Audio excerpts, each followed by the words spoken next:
अस्सलाम वालेकुम दोस्तों, आज मैं आपके साथ बहुत ही एक मज़े की और बड़ी मॉरल स्टोरी शेयर करने जा रहा हूँ। और मैं उम्मीद करता हूँ, यकीन से कह सकता हूँ कि अगर आपने ये पूरी स्टोरी सुन ली तो आप बहुत ज़्यादा इंजॉय भी करेंगे और बहुत ही एक अच्छा सबक भी आपको इस स्टोरी से मिलेगा। तो पुराने वक्तों की बात है कि एक गरीब आदमी जो कि बड़ा अक्लमंद था, वो रोज़ी की तलाश में बादशाह के दरबार में चला गया। जब बादशाह के दरबार में गया तो वहाँ पर उसने बादशाह से रिक्वेस्ट की कि मुझे यहाँ पर कोई भी जॉब दिला दें और जो भी आप काम कहेंगे मैं उसको बखूबी सर अंजाम दूँगा। तो बादशाह ने कहा कि ठीक है, मेरे पास अभी एक वैकेंसी है कि तुम मेरे जो घोड़ों का अस्तबल है वहाँ पर तुम ड्यूटी सर अंजाम दोगे और वहाँ पर मेरे जो घोड़े हैं उनका ख्याल रखोगे। तो वो बड़ा खुश हो गया और वो खुशी खुशी अपनी ड्यूटी को सर अंजाम देने लग गया। चंद दिन गुजरे तो बादशाह विज़िट पर गया अपने घोड़ों के अस्तबल में। तो उसने जानबूझ के उससे कहा कि ये जो मेरा सबसे फेवरेट घोड़ा है उसके बारे में तेरा क्या ख्याल है। तो उसने कहा कि अगर सच पूछते हैं तो ये घोड़ा जो है इसने अपनी माँ का दूध नहीं पिया। ठीक है, बाकी नस्ल इसकी अच्छी है, फिज़िकली ये फिट है, लेकिन इसकी हरकतों से मुझे लग रहा है कि जैसे इसने अपनी जो असल वाली माँ है उसका इसने दूध नहीं पिया हुआ। तो बादशाह बड़ा हैरान हुआ और बादशाह को तो उसकी स्टोरी का पता था कि वो बचपन में उसकी माँ फौत हो गई थी। तो बाद में बादशाह ने उसको एक गाय का दूध पिला के उसको बड़ा किया। तो वो बड़ा खुश भी हुआ उसकी अक्लमंदी और दनाई पर कि उसने इसकी हरकतों से ही ये पहचान लिया है कि ये इसने बचपन में अपनी माँ का दूध नहीं पिया। तो बादशाह ने क्यूरियोसिटी उसकी बढ़ी और उसने कहा कि तुम्हें कैसे पता चला है।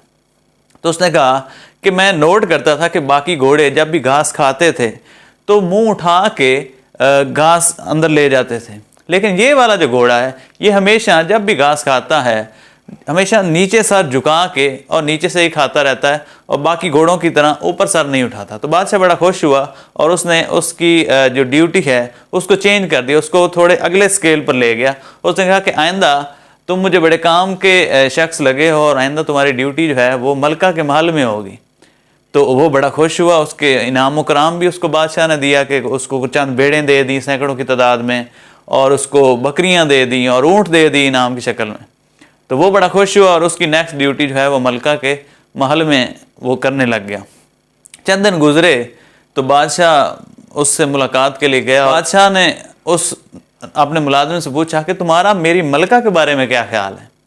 तो उसने कहा कि अगर मैं जान की अमान पाऊँ तो मैं आपको सच बता दूं।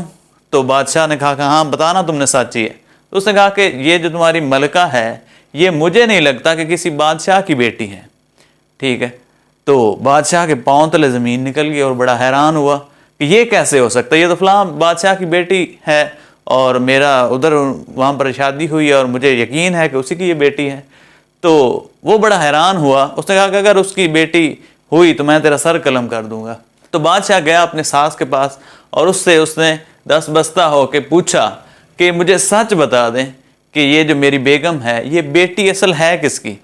तो उसने कहा कि अगर तुम उसको तलाक ना दो तो मैं तुम्हें सच बता देती हूँ। तो उसने कहा कि जब ये मेरी असल वाली बेटी जब पैदा हुई थी तो उसी वक्त तुम्हारा जो बाप है उसने तुम्हारे लिए हमारी बेटी का रिश्ता मांग लिया था। तो लेकिन अनफॉर्चुनेटली वो बेटी जल्द ही फौत हो गई।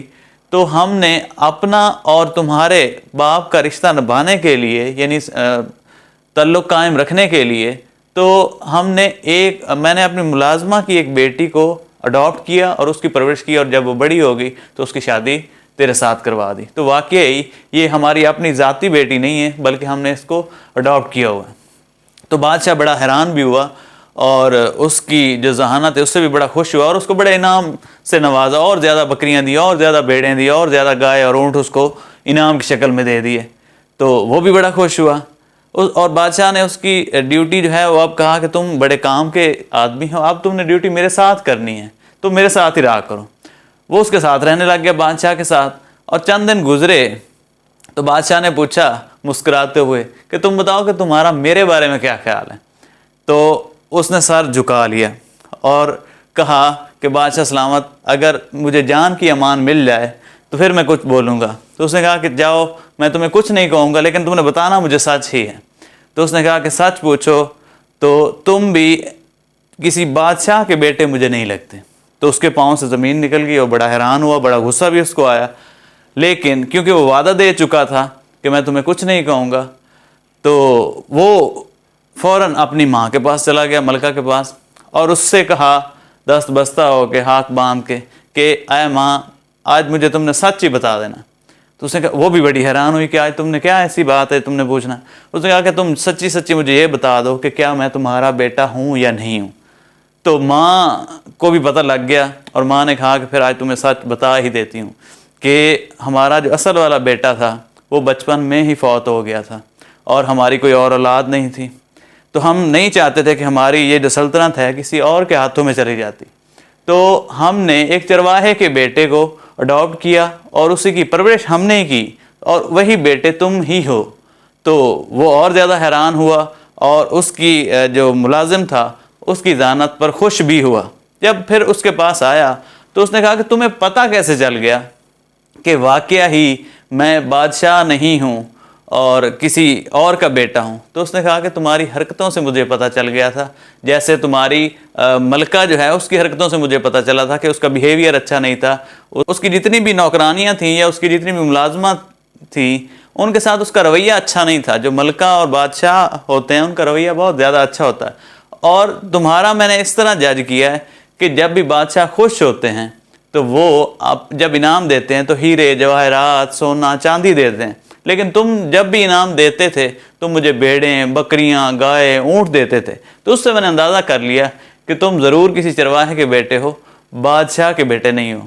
تو اس ساری سٹوری بتانے کا مقصد یہ ہے کہ عادتیں ہی نسلوں کا پتہ دیتی ہیں، ماتھے پر کچھ کسی کا نہیں لکھا ہوتا۔